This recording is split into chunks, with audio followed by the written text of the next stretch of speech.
Okay, let's give you guys some more practice. So here, find the quadratic approximation for f of x equals sine of x. So press pause and have a go.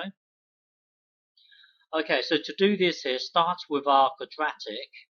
Okay, so this is our quadratic here. This is our original function. So now put 0 into here. So when you put 0 into here, this term here goes. This term here goes, leaving you just c. And then when you put 0 into here, this whole thing here will be 0. So we know this term here. Well, we know we've got to put 0 into here.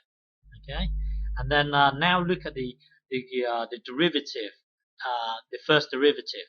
So starting from here, differentiate this. That will then give you this. Okay, and then also starting from here, differentiate it. It will give you this. So now put 0 into here, and then put 0 into here.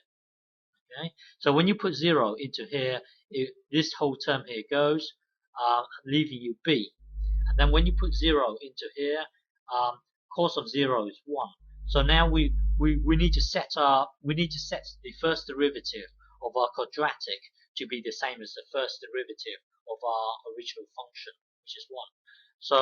So now we've got to set this to be the same as this. So we know that b would have to be, well, this has to be the same as this here.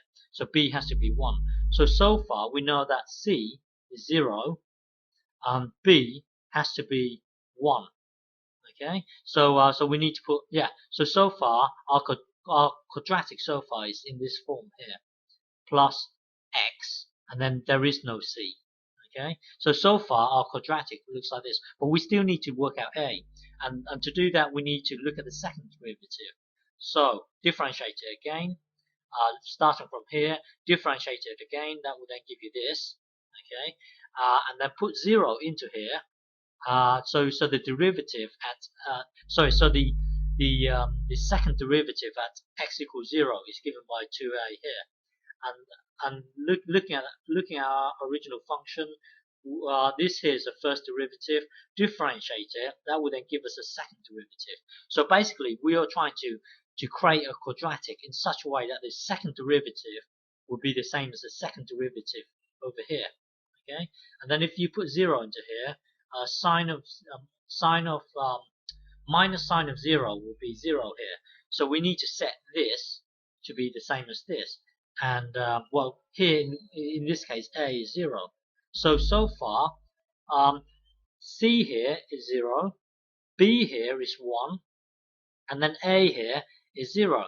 So our quadratic approximation is actually just y equals x in a way. Okay, so our quadratic approximation is in a way a straight line.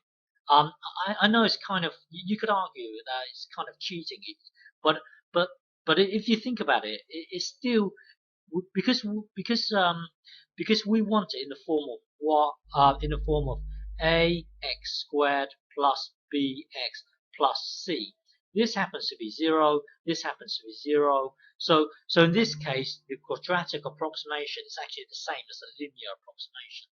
Okay.